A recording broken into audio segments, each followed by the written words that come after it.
everyone, I'm Shivani Solanki and I welcome you all to the Law Wala channel where we are dealing with newly added minor laws in UPPCS J syllabus. ये newly added minor law students बहुत ज्यादा आपके लिए scoring रहने वाला है और बहुत ही ज्यादा important because this is added in your part 1 और पेपर 1 जहां पे इन्होंने जीके का पोर्शन रिड्यूस करके आपके लिए वहां पे लॉ का पोर्शन डाल दिया है. So be very attentive towards all these sessions and all these PDFs you can collect from where PW app. अभी तक अगर आपने PW ऐप को इंस्टॉल नहीं किया है या डाउनलोड नहीं किया है तो प्लीज इस ऐप को आप डाउनलोड करेंगे और वहां से जाके नीति बैच को स्टूडेंट्स क्या करेंगे, एनरोल करेंगे. Once you enroll the batch, after that you will see कि जितनी भी यूट्यूब की क्लासेस है आपको वहां पे दिखने वाली है. From there you can download the PDF as well as attempt the DPP. DPP will be from the same session जो कि आपने अटेंड किया है, उसका आपको MCQs मिल जाएगा. Okay, now beginning with this session. जब हम इस एक्ट का नाम देखते हैं we find a word maintenance. क्या फाइंड करते हैं हम? एक वर्ड है मेंटेनेंस. एक्ट का पूरा नाम है maintenance and welfare. That means this act is giving two things, एक तो मेंटेनेंस, दूसरा वेलफेयर. ओके, एक तो भरण पोषण दे रहा है और दूसरा कल्याण है. किसका है? Two kinds of parents, two kinds of people, that is parents and senior citizen. Now we all know that parents जो है हम सबकी लाइफ में बहुत ही इंपॉर्टेंट हिस्सा होते हैं. चाहे हमारे बर्थ से लेके उन्होंने जितनी भी चीजें की होती है शायद उसका कर्जा हम में से कोई भी नहीं उतार सकता है, राइट? और वक्त के साथ साथ वी कैन सी कि ओल्ड एज होम्स में, ओके, सर्वेस के अकॉर्डिंग ओल्ड एज होम्स में students the number of parents coming is increasing. अभी जो आप इंक्रीमेंट देखोगे अभी जो एट प्रेजेंट जो आपका परसेंटेज है दैट इज लाइक 12%. मतलब जितने भी पेरेंट्स हैं उनका 12% of parents are in old age home and it is expected that by 2026 ये परसेंटेज और ज्यादा इंक्रीज होकर शायद 16% के आसपास पहुंच जाए. No, what is the major reason कि पेरेंट्स को इतना अकेला फील हो रहा है and they are being sent to old age home और उनको अबैंडन कर दिया जाता है या उनके साथ अच्छा ट्रीट नहीं किया जाता है? सीधी सी बात है, बदलती जिंदगी, बदलता दौर, बदलता वक्त, बदलती प्रायोरिटीज के साथ साथ कहीं ना कहीं बच्चे अपनी ख्वाहिशों के चक्कर में पेरेंट्स को भूल जाते हैं या फिर पेरेंट्स की बेसिक नीड्स को भूल जाते हैं. And somewhere we can say कि जनरेशन गैप की वजह से जो हमारा थॉट प्रोसेस है या माइंडसेट है उसमें कंपैटिबिलिटी देखने को नहीं मिलती है. दिस इज द रीजन कि पेरेंट्स और जो अभी की जनरेशन है उसमें बहुत बार डिस्प्यूट्स देखने को मिलते हैं, डिसएग्रीमेंट्स देखने को मिलते हैं या आर्ग्यूमेंट्स देखने को मिलते हैं. Now we all know that God can not be available everywhere, that's why he created parents, right? अब देखो स्टूडेंट्स, जब इस एक्ट की बात करूंगी ना, इस एक्ट में बहुत सारी चीजें मिलेगी हमें, लेकिन इस एक्ट को हम सेक्शन वाइज ना चल के टॉपिक वाइज या प्रोसीजर वाइज चलेंगे. अब इस एक्ट में हमें सबसे पहले मेंटेनेंस के बारे में पढ़ेंगे कि इसमें किस चीज का एग्जैक्टली आप मेंटेनेंस दे रहे हैं. That is when maintenance will be given, to whom maintenance will be given and who will give the maintenance. That is both the parties as well as the situation जिसमें हमें maintenance देना पड़ेगा parents को. अब यहाँ पे मैंने words parents बोल के रुकना नहीं चाहिए था क्योंकि मैम आपने सीनियर सिटीजन भी इंक्लूड करना चाहिए था. अब पेरेंट्स और सीनियर सिटीजन्स में बच्चों डिफरेंस ये है कि नॉट नेसेसरी पेरेंट्स हमेशा सीनियर सिटीजन्स हो, लेकिन सीनियर सिटीजन्स पेरेंट्स हो सकते हैं. फॉर एग्जांपल अगर हम किसी पेरेंट की बात करें तो हो सकता है 40 इयर्स के, 45 इयर्स, 50 इयर्स के, लेकिन सीनियर सिटीजन वो है हु इज ऑफ 60 इयर्स और above the age of 60 years. ये डेफिनेशन में हम कवर करने वाले हैं कि पेरेंट्स की डेफिनेशन में कौन आएगा, सीनियर सिटीजन की डेफिनेशन में कौन आने वाला है. ओके, इसके बाद जो इंपॉर्टेंट चीज रहेगी that is old age home, medical care of the senior citizen. अगर मैं आपको असलियत में बताऊं तो इस एक्ट में आपको मेंटेनेंस के साथ साथ सीनियर सिटीजन के लिए ज्यादा प्रोविजन दे रखे हैं. जहां पे सीनियर सिटीजन के लिए ओल्ड एज होम की बात की गई है, उनके लिए मेडिकल केयर की बात की गई है और साथ ही साथ उनकी लाइफ और प्रॉपर्टी का प्रोटेक्शन के लिए अलग से कुछ प्रोविजंस बना रखे हैं. क्लियर है ये चीज? Now we will begin with why your this act has been made, या फिर ये एक्ट हमारे CRPC का 125 होने के बावजूद भी इस एक्ट की जरूरत क्यों पड़ी. या फिर सीआरपीसी और इस एक्ट में डिफरेंस कहां लाए करता है? Maintenance and welfare of the parents and senior citizens act और सीआरपीसी के दो प्रोविजंस हैं, इसमें से ज्यादा बेनिफिशियल कौन हो सकता है? So here I will write CrPC, here I will write this act. Okay, now student सी, जब हम सीआरपीसी की बात करते हैं इसमें हमारा प्रोसेस लेंदी है, it is more time taking, जबकि यहां पे प्रोसेस की बात करूं तो प्रोसेस यहां पे शॉर्ट है. दूसरी चीज, सीआरपीसी में you will require a lawyer, in fact I should have written the word advocate. Okay, there is a difference between the word lawyer and advocate. CrPC में अगर मेंटेनेंस लेना है 125 के under, we will require an advocate. लेकिन अगर यहां की बात करें तो सेक्शन नंबर 18 ये कहता है that ma'am legal representative. Okay, I think it is section number 17. Okay, it says legal representative की यहां पे कोई जरूरत नहीं है. The parties can themselves represent or they themselves can represent their case. Another option is that CRPC में you can never demand relatives, you can never demand maintenance from relatives, but यहाँ पे maintenance can be demanded from relatives also. Another important thing is that here there is no conciliation. Conciliation का कोई matter नहीं दे रखा है, but यहां पे conciliation का पॉइंट दे रखा है. यहां पे अगर हम इस एक्ट की बात करें, यहां पे आपका एक अलग से पूरा सेक्शन बना है जिसमें आपको जब इंक्वायरी की बात करते हैं, पूरा प्रोसीजर की बात करते हैं, बोला है कि दोनों पार्टीज के बीच हम कोशिश करेंगे कि यहां पे क्या हो सके, कंसीलिएशन हो सके. इंपॉर्टेंट थिंग इज कि सीआरपीसी में there is no maximum limit, but when it comes to this act 2007 के एक्ट में maximum limit has been prescribed on the amount which can be given into the maintenance. और वो कौन सी maximum limit है students? That is your 10,000. अभी जो recent amendment bill है जिसको कि अभी लॉ का फॉर्म नहीं मिला है, इट इज मियरली बिल, उसमें ये कोशिश की जा रही है कि 10,000 का जो ये मैक्सिमम लिमिट है उसको कंप्लीटली रिमूव कर दिया जाए. So this is the major difference between your CrPC and 2007 act. Is it clear to all the students? Now, if you personally ask me कि मैम इसमें से कौन सा एक्ट बेनिफिशियल है, या फिर कोई पर्सन अगर इस एक्ट में जा चुका है तो क्या वो इस एक्ट का बेनिफिट नहीं उठा सकता? बिल्कुल उठा सकता है students, but whenever he is going under CRPC he will have to let the magistrate know कि उसने इस एक्ट का बेनिफिट उठा लिया है. या फिर अगर दोनों ही एक्ट में उन्होंने मेंटेनेंस की प्रोसीडिंग फाइल की है, then in that case your 2007 act says that you will have an option to choose either of the act या फिर either of the law. You have to choose, या तो आप सीआरपीसी में maintenance ले लीजिए या फिर इस एक्ट में ले लीजिए, अगर साइमल्टेनियसली आपने एक साथ दोनों ही लॉज के अंडर मेंटेनेंस की डिमांड की है तो. अब इस एक्ट की रेंज को समझेंगे और वो सारे इंपॉर्टेंट डेट समझेंगे जहां से हमारे पास क्वेश्चन आ सकता है. 2007 का ये जो एक्ट है बच्चों, उसको प्रेसिडेंट का असेंट मिला था 29 दिसंबर 2007, और इसका एक बहुत इंपॉर्टेंट सेक्शन है that is the section number 1 जिसकी एप्लीकेशन की बात करता है.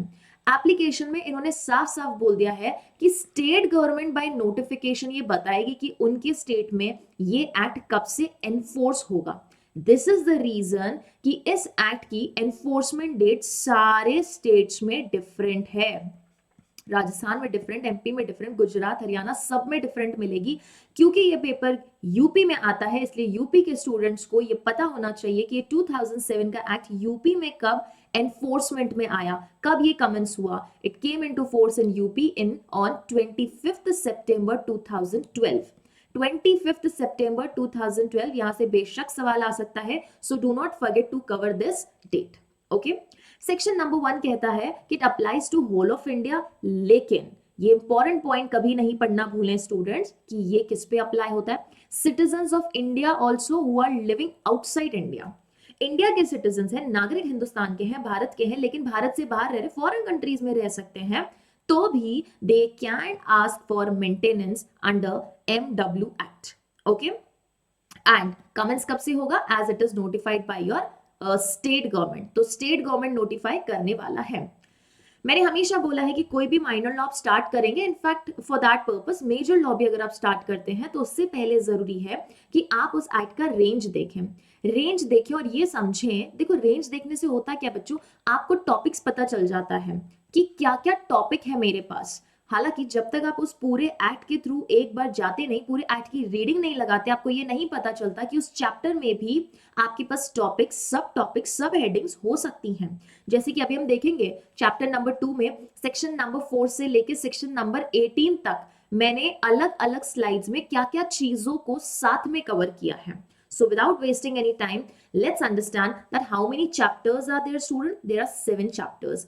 How many number of sections are there? There are 32 sections.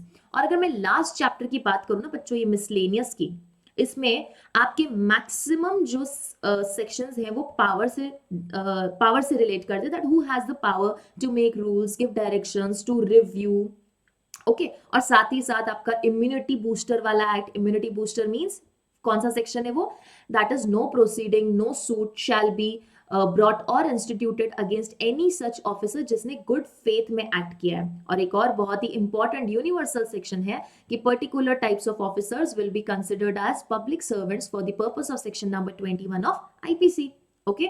So let's begin with the definitions. अब definitions भी हमने कम से कम 10-12 यहाँ पे कवर करने की कोशिश की है। सारी definitions important नहीं है, जो जो इस एक्ट को पूरा समझने के लिए important है, सिर्फ उन definitions को आपको follow करना है। अब यहाँ पे मैंने पहली स्लाइड में क्या लिया है, ये बताया है कि मेंटेनेंस की अगर मैं बात करूं, सिर्फ word maintenance, I am not covering here welfare, मैं वेलफेयर की बात ही नहीं कर रही, मैं यहाँ पे मेंटेनेंस की बात कर रही हूँ। तो मेंटेनेंस से रिलेटेड कौन कौन से टॉपिक्स आपको पढ़ने हैं बच्चों? पहला आपको जनरल टॉपिक पढ़ना है, ये आपको मिलेगा 4 से 18 में, that is your chapter number 2। Under chapter number 2 you will get the provisions of maintenance, that is general provisions. In fact maintenance tribunal, appellate tribunal, maintenance order, ये सब भी आपको इसी चैप्टर में मिल जाएगा। जनरल थिंग में हम क्या समझेंगे, मेंटेनेंस के लिए एप्लीकेशन कौन देगा, कहां देगा, where will be the jurisdiction, maintenance का ऑर्डर किसके अगेंस्ट आएगा, किसके फेवर में आएगा, या उसका मेंटेनेंस का ऑर्डर दे कौन सकता है। फोर्थ इज क्या मेंटेनेंस में हम ऑल्टरेशन कर सकते हैं, इसका एनफोर्समेंट कहां होने वाला है, या फिर अगर मेंटेनेंस का ऑर्डर मिल चुका है तो डिपॉजिट कब करेंगे, उस मेंटेनेंस को डिपॉजिट कब करना है आपको, क्या मेंटेनेंस पर किसी प्रकार का इंटरेस्ट लग सकता है, रेट ऑफ इंटरेस्ट अगर लगेगा तो किस टाइप का, सिंपल इंटरेस्ट या कंपाउंड इंटरेस्ट, और अगर इसमें से कोई इंटरेस्ट लग रहा है then what percentage. And last point is appeal, if somebody is aggrieved with the order, with the maintenance order given by your tribunal, ध्यान रखेंगे यहाँ पे मेंटेनेंस ऑर्डर कौन देता है बच्चों, ट्रिब्यूनल देता है, ओके, ट्रिब्यूनल देता है। तो इस केस में जब आपका प्रिसाइडिंग ऑफिसर है ट्रिब्यूनल का, यहाँ पे ट्रिब्यूनल को देखो बच्चों, इन्होंने मैजिस्ट्रेट नहीं बोला, इन्होंने नाम प्रिसाइडिंग ऑफिसर लिखा है। वी विल बी स्टडिंग कि ट्रिब्यूनल का कॉम्पोजिशन कौन करता है, उसका प्रिसाइडिंग ऑफिसर कौन होगा, उसकी क्वालिफिकेशन क्या होगी, ओके। तो उस ऑर्डर के अगेंस्ट आप अपील कर सकते हैं। अब मेंटेनेंस से रिलेटेड हमारे पास 3 चीजें और है कि मेंटेनेंस ट्रिब्यूनल के बारे में हम पढ़ेंगे, जो कि हमारा मेंटेनेंस ग्रांट करेगा या जिसके पास हम एप्लीकेशन देंगे। दूसरा पढ़ेंगे एपेलेट मेंटेनेंस ट्रिब्यूनल, जिसके पास हम अपील लेके जाएंगे। And fourth point is maintenance officer, not order, maintenance officer. एक मेंटेनेंस ऑफिसर इस एक्ट में नियुक्त किया जाता है, अपॉइंट किया जाता है। अब इसकी अपॉइंटमेंट कौन करता है, या इसका क्वालिफिकेशन क्या होना चाहिए, इसका काम क्या होना चाहिए, ये सब पढ़ेंगे। तो मेंटेनेंस से रिलेटेड 4 चीजें दिमाग में, पहला होना चाहिए जनरल, दूसरा होना चाहिए ट्रिब्यूनल, तीसरा होना चाहिए appellate maintenance tribunal, and fourth should be maintenance officer. ये वर्ड मेंटेनेंस से मैंने इनको कनेक्ट करके एक ही स्लाइड में बनाया है, और आपके नोटबुक्स में भी इसी तरीके से चार्ट होना चाहिए। यहाँ पे आप नीचे सेक्शन नंबर लिख पाएंगे, okay, maintenance tribunal I guess it is section number 15, okay. तो इस तरीके से, sorry, appellate tribunal is section number 15। तो इस तरीके से आपको सिमिलर दिखने वाली चीजें या सिमिलर आपस में कनेक्शन रखने वाली चीजों को एक साथ नोट्स में बनाकर फ्रेम करके रखना है।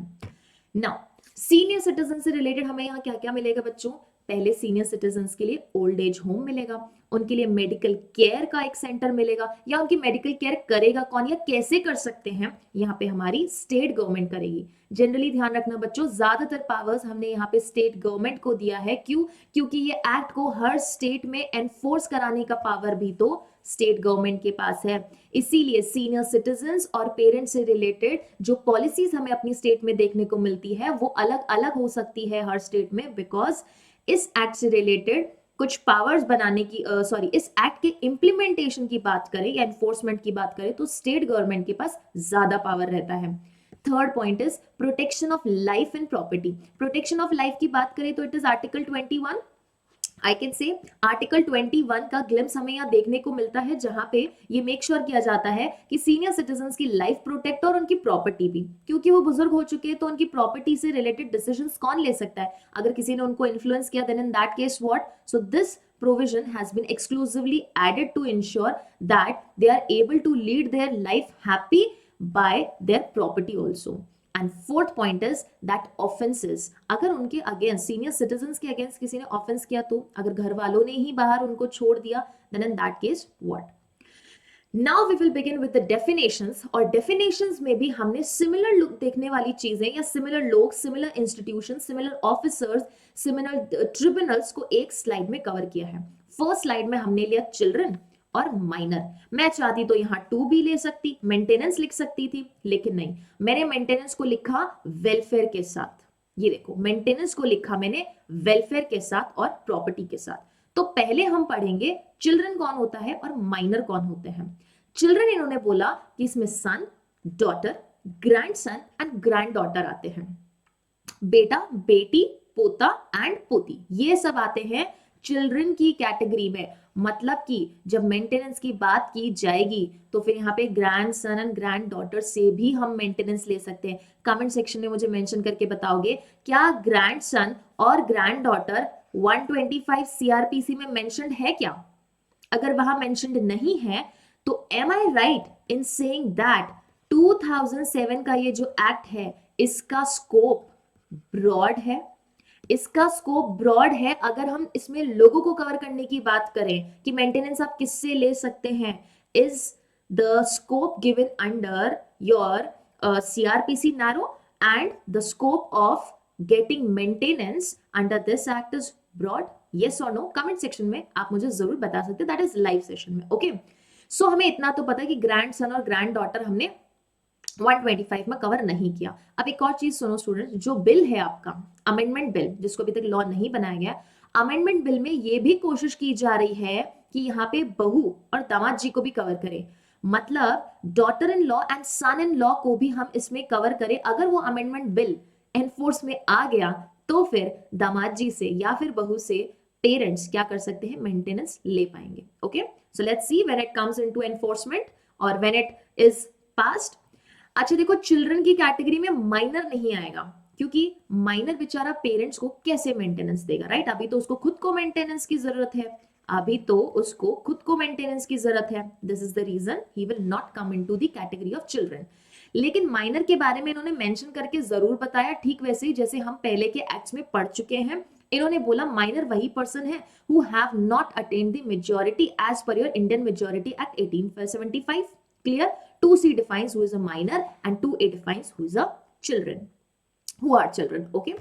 Now coming to those people जो कि मेंटेनेंस लेंगे, parents and senior citizen maintenance लेंगे, जबकि चिल्ड्रन एंड रिलेटिव्स। ओके, अगर मैं C लिखूं दैट मींस चिल्ड्रन एंड अगर R लिखूं दैट मींस रिलेटिव। अगर मैं P लिखूं मतलब पेरेंट्स एंड अगर मैं SC लिखूं तो it means senior citizens. Okay, so यहाँ पे बच्चों देखो, सबसे जो इंपॉर्टेंट चीज है वो ये है कि पेरेंट्स और सीनियर सिटीजन्स कौन है। सीनियर सिटीजन्स हम ऑलरेडी पढ़ चुके हैं जो कि अबव 60 इयर्स है, लेकिन पेरेंट्स के केस में कौन कौन आता है हमें पता। अगर हम अपने पेरेंट्स की बात करेंगे, माँ बाप आते हैं, लेकिन माँ बाप कौन से मदर या फादर? इन्होंने बोला वो मदर या फादर जो कि बायोलॉजिकल हो सकते हैं, अडॉप्टिव हो सकते हैं या स्टेप हो सकते हैं। तो स्टेप मदर और स्टेप फादर भी यहाँ पे इस एक्ट में मेंटेनेंस की डिमांड कर सकते हैं। अब क्या सीआरपीसी में स्टेप मदर और स्टेप फादर बोल रही हूं मैं, क्या सीआरपीसी में मेंटेनेंस ले सकते हैं? यस और नो? सो क्लियरली ये एक्ट हमको बता रहा है कि भैया मेरा स्कोप तो ब्रॉड है, ठीक है? Yes, clear? अब इन्होंने बोला वो या तो सीनियर सिटीजन हो सकते हैं या नहीं हो सकते, नॉट नेसेसरी ना ये पेरेंट 60 अबव के हो, व्हाट इफ 40 इयर्स के हैं या 45 इयर्स के या 55 इयर्स के हैं, वो अपने मेजर चिल्ड्रन से क्या कर सकते हैं, मेंटेनेंस की डिमांड कर सकते हैं। Now comes the second party, तो always remember parents and senior citizen will take maintenance and children and relatives will give maintenance. तो ये रिलेटिव्स को आप 2a के साथ पढ़ेंगे बच्चों, 2a की डेफिनेशन के साथ पढ़ेंगे, दैट इज चिल्ड्रन के साथ पढ़ेंगे। Is it clear? तो 2g says that who is a relative, इन्होंने बोला एनी लीगल हेयर, कोई भी लीगल हेयर, नॉट नेसेसरी कि वो हमेशा बेटा बेटी हो।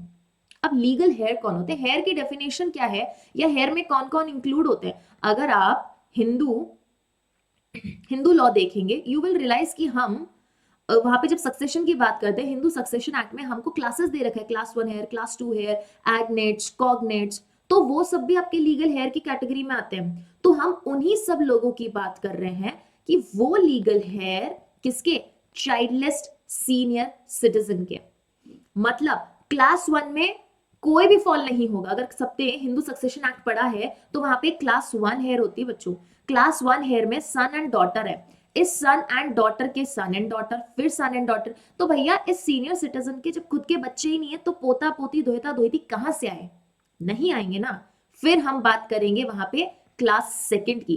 क्लास सेकंड में उसके फादर आते हैं, उसके मदर आते हैं, मतलब उस पर्सन के father, mother, brother sisters, children. तो ये सब लोग आपके किस में आते हैं, क्लास 2 में। तो अगर कोई सीनियर सिटीजन है जो कि चाइल्डलेस है, जिसका खुद का कोई बच्चा नहीं है, तो बच्चों लॉजिक लगाओ कि उसके लीगल हेयर कौन हो सकते हैं। उसके भाई, उसके बहन, उसके भाई बहन के बच्चे हो सकते हैं। तो ये सब लोग अगर उसके पास मौजूद हैं जो कि माइनर नहीं है, देन इन दैट केस उन रिलेटिव से ये चाइल्डलेस सीनियर सिटीजन मेंटेनेंस की डिमांड कर सकता है। लेकिन कब करेगा, जब ये लीगल हेयर के पास क्या है, ये 4 चीजें, ये 4 एसेंशियल्स होनी चाहिए। पहली बात, वो लीगल हेयर माइनर नहीं होना चाहिए। दूसरी बात, that legal heir must be in possession of the property of the senior citizen. मतलब अगर आपको भाई के बेटे से मेंटेनेंस लेना है क्योंकि आपकी संतान नहीं है, तो ये मेक श्योर कीजिए कि आपके भाई के संतान के पास आपकी प्रॉपर्टी का पोजेशन है, या फिर वो आपकी प्रॉपर्टी को आपकी डेथ के बाद इनहेरिट करेगा। सिंपल सी चीज है ना, कहते हैं ना जो सेवा करेगा वो मेवा खाएगा, है ना, जो करे सेवा वो खावे मेवा। तो उसका मतलब क्या है कि जो सेवा करेगा वो आपकी प्रॉपर्टी का हकदार होगा। तो जो हम हमारे आसपास ही सुनते हैं घर में चीजें, बस वही प्रैक्टिकल चीज है यहाँ पे कि बच्चों अगर वो आपको आपका मेंटेनेंस करना है उसको, तो ये मेक श्योर कीजिए कि उसकी प्रॉपर्टी, आपकी प्रॉपर्टी वो पर्सन इनहेरिट करेगा। कौन, relative. Is it clear? Moving on to another 3 types of definition, that is maintenance, welfare and property. Maintenance में क्या क्या आता है, क्या चाहिए। अगर हम बात करें हमारे पेरेंट्स की या सीनियर सिटीजन्स की, क्या चाहिए होता है बच्चों उनको, खाना, that is clothes, food, clothing, residence, medical attendance and treatment. बस इसमें ही खुश है वो। और सच बताऊं तो 2 मिनट जाके प्यार से बात कर लोगे तो मम्मी पापा तो उसमें भी खुश हो जाते हैं, है ना। For example if I stay busy for too long they won't disturb you, लेकिन वहीं पर आप अपनी धर्म पत्नी या अपने पति को 2 घंटे समय नहीं दे पाओगी तो देखिए आप उनका कितना मुंह फूल जाएगा, right. But when it comes to parents they never expect too much from their children. All they want is कि 2 मिनट अच्छे से आके बात कर लोगे, that is more than enough. All they want is to secure the future of their children, कि हंसी खुशी रहे, सेफ रहे, अपना अच्छे से काम करें, टेंशन फ्री रहे। That is the very I think the most important and the very pure relationship any person can ever have, है ना। जिंदगी में कोई साथ रहे ना रहे, लेकिन पेरेंट्स आपके हमेशा साथ रहेंगे, no matter at what stage of your life you are. हमेशा आपको सपोर्ट करने की पूरी कोशिश करेंगे। People will come, people will hurt you, but they will never ever hurt you. Okay, so food, clothing, residence, medical attendance और treatment, इतना सा चाहिए उनको मेंटेनेंस में। ओके, इसमें क्या क्या इंक्लूड हो गया, the provisions for all these 5 things. और वेलफेयर में क्या क्या आएगा बच्चों, कल्याण में क्या आएगा, उसमें भी फूड आएगा, उसमें हेल्थ केयर आएगा, रिक्रिएशन सेंटर आने वाले हैं। क्या होगा बच्चों, रिक्रिएशन सेंटर है, amenities necessary for senior citizens. ध्यान रखना ये वेलफेयर की बात बेसिकली सीनियर सिटीजन्स के कॉन्टेक्स्ट से है, उनके कल्याण के लिए जरूरी है, क्योंकि सीनियर सिटीजन एक एज के बाद बच्चों कह सकते हैं कि इंडिपेंडेंट कम होते हैं, थोड़ा डिपेंडेंट हो जाते हैं, क्योंकि उनके स्वास्थ्य को देखते हुए, उनके हेल्थ को देखते हुए उनकी डिपेंडेंसी किसी और पे होना ऑब्वियस सी बात है, राइट? उनका किसी पे डिपेंडेंट होना ऑब्वियस सी बात है. So in that case they require special health care, so that is the welfare. 2F में बताया प्रॉपर्टी क्या है. अब प्रॉपर्टी, हमको जितनी भी प्रॉपर्टी अभी तक हमने समझी है वो सारी इस केस में आ जाएगी. Movable, immovable, tangible, intangible. Movable, immovable, you know. Movable is laptop, phone, कुछ भी movable. Immovable, land. Tangible, what you can touch. Intangible, what you cannot touch. Intangible में क्या आएगा बच्चों? I can write IPRs, intellectual property rights. They are intangible, but still they belong. For example, PW का logo है. This is what? This is an intangible property. Copyright के अंदर आता है. So nobody can copy this mark. Okay. Ancestral property या self acquired property. ठीक है. And rights and interest of such property. इस प्रॉपर्टी के अंदर, किसी भी टाइप की प्रॉपर्टी के अंदर अगर किसी पर्सन का राइट या इंटरेस्ट है तो वो भी आपकी प्रॉपर्टी में ही आने वाला है. ओके. सेक्शन नंबर 3 स्टूडेंट्स, अति महत्वपूर्ण section which I felt that students क्या कर रहे हैं, ज्यादा ध्यान नहीं दे रहे ना. स्टूडेंट्स को बोला जा रहा है कि इस सेक्शन पे ध्यान दो. बच्चों ये सेक्शन बहुत इंपॉर्टेंट है. कहता है over riding effect of the act. Over riding effect क्या है? Over, for example this is a road. Okay, आप एक रोड पे चल रहे हो और ऊपर से फ्लाईओवर है, तो आप ओवर राइड करके जाते हो, ऊपर से निकलते हो. मतलब ये एक्ट भी ऊपर से निकलेगा. कौन से एक्ट से? उन एक्ट से जो कि इसके इनकंसिस्टेंट है. If there is any act which is inconsistent to this act, इस एक्ट पे कोई फर्क नहीं पड़ेगा, ये ओवर राइड करके जाने वाला है. मतलब this act is going to prevail. Am I right in saying that? Overriding effect of the act. Clear? Now we will come to अति महत्वपूर्ण section, that is section number 4. यहां हम डिमांड करेंगे मेंटेनेंस की. कब और किसके अगेंस्ट मेंटेनेंस मांगा जा सकता है और कौन मेंटेनेंस मांगेगा. Chapter number 2 section 4 to 18 is very important. यहां से सवाल बनेंगे ही बनेंगे. बाकी जगह से शायद सवाल बनने की कम उम्मीद हो, लेकिन ये चैप्टर अति इंपॉर्टेंट है क्योंकि इसमें आप देख लो 8 + 7 इज हाउ मच? 15. तो 15 क्वेश्चंस तो आप 15 सेक्शंस तो आपके यहीं पर है और पूरे एक्ट में 32 सेक्शंस है. तो मतलब लगभग आधा जो हम कह सकते हैं एक्ट, तो वो इस चैप्टर के अंदर ही है. तो सेक्शन नंबर 4 में आपको जनरल प्रोविजंस दिया है. पहला पॉइंट है who is entitled to maintenance. सीधी चीज हम पहले ही बोल चुके हैं, सीनियर सिटीजन और पेरेंट्स मेंटेनेंस ले सकते हैं. कब लेंगे बच्चों? When they are unable to maintain themselves. वो तब तक नहीं मांगेंगे जब तक खुद अपनी नीड्स या बेसिक एबिलिटीज को फुलफिल नहीं कर सकते. अब they are unable to maintain themselves from what? या तो उनकी अर्निंग नहीं है या उनके पास प्रॉपर्टी नहीं है. या तो अगर उनकी अर्निंग नहीं है और उनके पास प्रॉपर्टी है, they can not ask for maintenance from you. But if they are not having their earning और they are not having their property also, then in that case they can ask the maintenance. Against whom? In case अगर parents या grandparents हैं. बच्चों एक बात बताओ, यहाँ पे वर्ड ग्रैंड पेरेंट्स क्यों इंक्लूड किया इन्होंने? Why did they include grandparents? Grandparents मतलब दादा दादी मेंटेनेंस मांग सकते हैं. हाँ जी मांग सकते हैं ना, क्योंकि चिल्ड्रन की डेफिनेशन में हमने ग्रैंडसन और ग्रैंड डॉटर बोल दिया ना. तो जब ग्रैंडसन और ग्रैंड डॉटर से कोई मेंटेनेंस मांग रहा है तो वो क्या हुआ? वो ग्रैंड पेरेंट्स ही तो हुए ना. ग्रैंड फादर ग्रैंड मदर ही तो हुआ, दादा दादी तो हुआ. दिस इज द रीजन कि मेंटेनेंस दादा दादी मांग सकते हैं पोता पोती से, माँ बाप मांग सकते हैं बच्चों से, बेटा बेटी दोनों से. तो अगर आपके पेरेंट्स या ग्रैंड पेरेंट्स मेंटेनेंस ले रहे हैं, डिमांड कर रहे हैं, तो वो किससे मांग सकते हैं? 1 or more children. Parents father या मदर बेटा बेटी दोनों से मेंटेनेंस ले सकता है. ग्रैंड पेरेंट्स बेटा बेटी दोनों से ले सकता है, प्रोवाइडेड कि वो बच्चे क्या नहीं होने चाहिए बच्चों? माइनर नहीं होने चाहिए. माइनर है तो उनको तो अभी खुद मेंटेनेंस की रिक्वायरमेंट, वो कहां से देंगे पेरेंट्स या ग्रैंड पेरेंट्स को? बराबर. सेकेंड पॉइंट इज कि अगर this maintenance has been asked और demanded by childless senior citizens, है ना, चाइल्डलेस सीनियर सिटीजन, देन वो किससे लेंगे? रिलेटिव से. ऑलवेज रिमेंबर, पेरेंट्स लेंगे चिल्ड्रन से और हमारे सीनियर सिटीजन्स लेंगे रिलेटिव्स से. सीनियर सिटीजन किससे लेंगे? रिलेटिव से लेने वाले हैं. ओके. रिलेटिव्स कौन है? जो हमने 2G में मेंशन करके दिया. अब देखो हमारा सेक्शन नंबर 4 काफी लंबा चौड़ा है, जिसके सब सेक्शंस मैंने यहाँ मेंशन किए हैं। Sub section 2 and sub section 3 में हमें ऑब्लिगेशन मेंशन करके दिया है। ओके, यहाँ पे क्या ऑब्लिगेशन है? पहला इन्होंने बोला है कि किसके ऊपर ऑब्लिगेशन रहेगी, किस चीज के लिए ऑब्लिगेशन रहेगी, और किसके अगेंस्ट ऑब्लिगेशन आपको परफॉर्म करनी है। So the first point is children या रिलेटिव्स की ऑब्लिगेशन है that they have to maintain और they have to give maintenance और fulfill the basic needs to lead the normal life of senior citizens. Senior citizen children या relative, okay, I'll recorrect myself. Senior citizen children से भी ले सकते हैं या फिर relative से भी ले सकते हैं। in case अगर senior citizen childless है तो relative से, अगर childless नहीं है तो फिर अपने बच्चों से डिमांड करेंगे मेंटेनेंस की।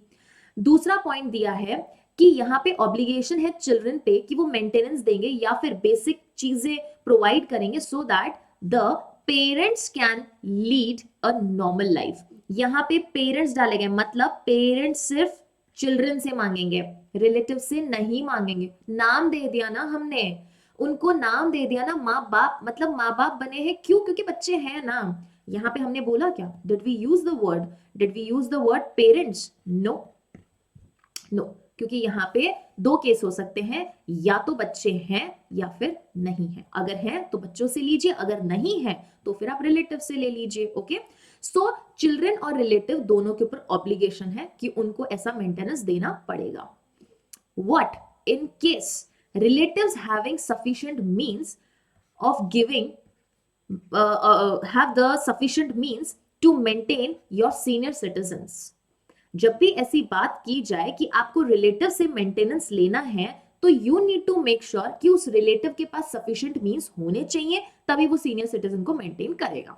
ठीक है, करेगा, लेकिन प्रोवाइडेड कि ऐसे रिलेटिव के पास आपकी प्रॉपर्टी का पोजेशन जाना चाहिए या फिर आपकी प्रॉपर्टी को वो इनहेरिट करेगा, तभी वो रिलेटिव आपको मेंटेन करेगा, नहीं तो नहीं करेगा। किसकी बात कर रही हूं मैं? सीनियर सिटीजन की। ध्यान रखना, रिलेटिव हमेशा सीनियर सिटीजन को ही मेंटेनेंस देगा, लेकिन सीनियर सिटीजन या तो रिलेटिव से ले सकता है, चिल्ड्रन से ले सकता है। रिलेटिव से कब लेगा? जब वो खुद चाइल्डलेस है बच्चों, और चिल्ड्रन से कब लेगा? जब उसके खुद के बच्चे हैं। तो कहां प्रॉब्लम है? बच्चों से ले सकता है, लेकिन रिलेटिव हमेशा और हमेशा सिर्फ किसके मैटर में फॉल करेगा? सिर्फ और सिर्फ सीनियर सिटीजन को ही क्या करेगा? यहां पर मेंटेनेंस देगा। Okay, clear? If there are more than one relative, मान लीजिए चाचा जी थे, चाचा जी का कोई बच्चा नहीं था, उन्होंने अपने बड़े भाई के दो बेटे हैं, दो भतीजे हैं, उनसे वो मेंटेनेंस लेना चाहते हैं। अब दोनों से वो मेंटेनेंस लेना चाहते हैं तो यहाँ पे रिलेटिव कितने हो गए बच्चों? एक से ज्यादा हो गया। तो रिलेटिव जब एक से ज्यादा है तो दोनों भतीजे, that is both the relatives, have to give the maintenance in proportion to the property that they are going to inherit और रिसीव। तो यहाँ पे दोनों भतीजों के पास प्रॉपर्टी जाएगी 50-50% में जाएगी। तो वो कौन से अनुपात में, कौन से प्रपोर्शन में प्रॉपर्टी देंगे? They will give according to the proportion of the property that they are receiving, ना ज्यादा ना कम। Okay, next, application for maintenance. Section number 4 में हमने क्या पढ़ लिया? Basic, that who is going to apply for maintenance and who will get the maintenance and in which case we are going to get the maintenance and what will be the obligations of children or relative to give the maintenance. Now important point is that maintenance के लिए ma'am application लगेगा कहां? Section number 5 भी काफी लंबा चौड़ा है, जहां पे हम ये पढ़ेंगे मेंटेनेंस की एप्लीकेशन कौन लगा सकता है। जब एप्लीकेशन लगी हुई है, क्या इंटरम मेंटेनेंस ग्रांट किया जा सकता है। फिर नोटिस के बारे में पढ़ेंगे एंड द टाइम लिमिट जिसमें इस एप्लीकेशन को डिस्पोज ऑफ करना है। यहां से प्री का क्वेश्चन बनता है। मैंने हमेशा बोला टाइम ड्यूरेशन का चार्ट्स बना के चलो। Okay, by whom the application for maintenance can be given, it is your senior citizen or any person or organization who is authorized by your senior citizen। अगर सीनियर सिटीजन ने ऐसा कोई भी person या organisation को authorise किया तो वो भी उसके बिहाफ पे एप्लीकेशन फाइल कर सकते हैं, या फिर ट्रिब्यूनल सुओ मोटो कॉग्निजेंस ले सकता है इस मैटर का। सुओ मोटो ट्रिब्यूनल यहाँ पे एप्लीकेशन फाइल करेगा। कंप्लेन नहीं है बच्चों, है ना, एप्लीकेशन है, आवेदन कर रहे हो आप, यहाँ पे शिकायत नहीं कर रहे हो, सो कोई भी यहाँ पे कंप्लेन नहीं बोलेगा। क्या करना है? मेंटेनेंस की हमेशा एप्लीकेशन लगती है। तो जब आपकी एप्लीकेशन लगा दी है तो ये ट्रिब्यूनल का पावर है that while the proceeding is pending they can grant monthly allowance as an interim maintenance. और जब उनका फाइनल ऑर्डर आएगा उसमें वो स्पेसिफाई करेंगे कि एग्जैक्ट अमाउंट कितना होगा जो उनको मेंटेनेंस देना पड़ेगा। Okay, now what is the notice, who has to give the notice, sorry notice किसको देना है। देखो सिंपल चीज है, tribunal is going to give the notice, but to whom, children या रिलेटिव, कि आ जाइए आपके अगेंस्ट जैसी एप्लीकेशन लगाइए, आपसे पेरेंट्स या फिर childless sorry senior citizen are demanding the maintenance. तो बेचारे बच्चे जो शायद नींद में ही हैं, अभी तक पता नहीं है कि माँ बाप पर ध्यान दिया है नहीं दिया है, तभी तो माँ बाप को जाके कोर्ट का ट्रिब्यूनल का दरवाजा खटखटाना पड़ा। तो इन दैट केस उन बच्चों को नींद से उठाया जाएगा, उन रिलेटिव्स को नींद से उठाया जाएगा, and they will be informed by a notice कि ऐसी आपके अगेंस्ट एप्लीकेशन लगी, काइंडली गिव द मेंटेनेंस। लेकिन ये नोटिस के बाद इंक्वायरी होगी, लेकिन ये इंक्वायरी तब तक नहीं होगी जब तक reasonable opportunity of being heard, RBH लिखा है अगर मेरे नोट्स में कहीं भी, it means reasonable opportunity of being heard. जब तक दोनों पार्टीज को नहीं दे दिया जाता है तब तक इंक्वायरी स्टार्ट नहीं होगी। अपॉर्चुनिटी दे दिया, we will begin with the inquiry. And what is the time limit जिसमें पूरी प्रोसीडिंग खत्म होनी है, इट इज 90 डेज। याद रखना 90 days, because I have got some of the questions after finishing this session, we will attempt some of the questions and you will also get important questions in DPP. तो हाथ जोड़ के निवेदन है कि DPP जरूर डाउनलोड कर लेना, वहां से सवाल आ सकता है। And I do not want you to skip any of the question from any such minor law जहां पे हमने क्वेश्चन फ्रेम किया है, और अगर आप मिस आउट कर दोगे तो फिर प्रॉब्लम है। क्योंकि बच्चों माइनर लॉ में इतना सब कुछ होता है कि while you are studying that minor law there are many things which you might skip, but when you attempt MCQ you are able to recall, so keep attempting the MCQs। एक minor law से ज्यादा मैं कह सकती हूँ 25 से 30 ऐसे सवाल अच्छे बन सकते हैं जो कि अगर आप करेंगे तो बहुत सारी चीजें रिवाइज हो जाएगी। Okay, time limit is 90 days. 90 days from when, from the date of service of notice. ये पार्टीज को, इन लोगों को नोटिस पहुंचा उसके 90 डेज में finish this proceeding, and if tribunal feels that there is some sufficient cause तो 30 days के लिए और एक्सटेंशन हो सकता है, उससे ज्यादा का नहीं। आगे इन्होंने ये बोला कि अगर एप्लीकेशन एक से ज्यादा पर्सन के अगेंस्ट फाइल करनी है तो क्या हम कर सकते हैं? यस, कर सकते हैं। चाचा जी चाहते हैं कि वो अपने दोनों भतीजों से मेंटेनेंस ले।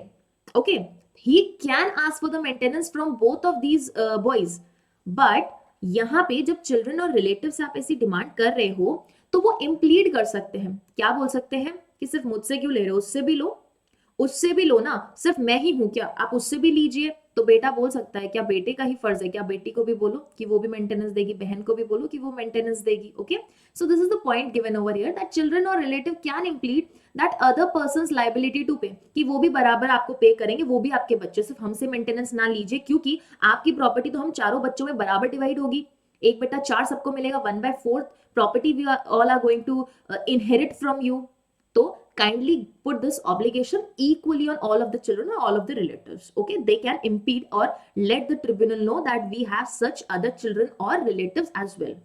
And in case जब एक से ज्यादा person के against such application has been filed and one of them dies, then in that case what? It does not affect the liability of the others to pay.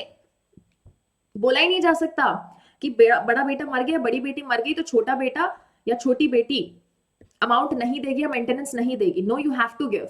Okay, अब देखो बच्चों यहाँ पे अगला पॉइंट क्या आता है कि ये जो मेंटेनेंस है it is payable from when, कौन सी डेट से इसको पे करना है, कहां से ये इफेक्ट होगा, from the date of the order. जिस दिन ट्रिब्यूनल ने डेट ऑर्डर दिया है उस डेट से आपको क्या करना है, यहाँ पे ये मेंटेनेंस अमाउंट अपने यहाँ से रिलीज करके सीनियर सिटीजन और पेरेंट्स को देना है। But what if the person fails?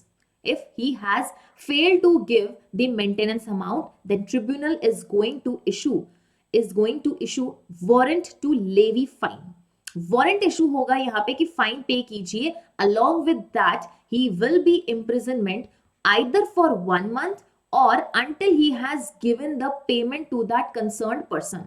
या तो 1 महीने के लिए होगा या फिर जब तक उसने पैसा वापस नहीं दे दिया, whichever is the earlier। मान लीजिए 1 महीने से पहले ही नानी याद आ गई, उसको हमने जेल में डाला, उसको याद आया कि नहीं मुझे तो पैसा दे देना चाहिए था, मेंटेनेंस दे देना चाहिए था मम्मी पापा को। उसने जेल में था, 5 दिन के अंदर अंदर पैसा दे दिया, 5 दिन के अंदर अंदर मेंटेनेंस रिलीज करवा दिया। तो ही विल बी रिलीज। तो यहाँ पे 5 दिन का imprisonment which ever is earlier. अगर मान लीजिए 1 महीने तक के लिए अभी तक जेल में, अभी तक उन्होंने मेंटेनेंस नहीं दिया, तो 1 मंथ में फिर वो बाहर आ जाएंगे। लेकिन इस नॉन कॉम्प्लायंस के लिए, है ना, क्योंकि हमने ऐसा एडमिनिस्ट्रेटिव ट्रिब्यूनल का ऐसा नॉन कंप्लायंस किया है, तो he will be also held liable कि आपने एक फाइन को नहीं पे किया है, एक ऑर्डर को नहीं माना है। ओके, नाउ यू सी, सबसे इंपॉर्टेंट चीज यहाँ पे जो बनेगी कि कोई भी वारंट इशू नहीं होगा।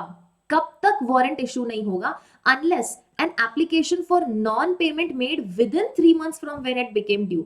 Same point is given under your CRPC also, that if the person has failed to pay, तो ट्रिब्यूनल को सपना नहीं आएगा कि उस पर्सन ने पे नहीं किया है। आपको जाके वापस ट्रिब्यूनल में एक एप्लीकेशन देनी है, see the concern person haven't paid me.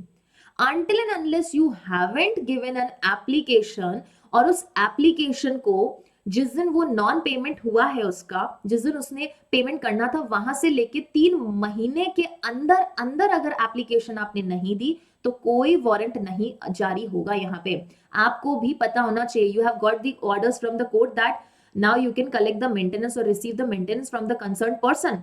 But आप भी सो गए, सामने वाले ने भी दिया नहीं, 6 महीने निकल गए, अब आप जा ही नहीं सकते कोर्ट में, बोल ही नहीं सकते कि इसको बोलो, या एप्लीकेशन फाइल नहीं कर सकते। रीजन, जिस दिन वो अमाउंट ड्यू हुआ उसके 3 महीने के अंदर एप्लीकेशन फाइल करोगे तब तो वारंट इशू होगा, नहीं तो आप भी बैठे रहिए, क्योंकि कोर्ट ने तो जारी कर दिया था, लेकिन आपको खुद नहीं पता था कि आप मेंटेनेंस अब कलेक्ट कर सकते हो।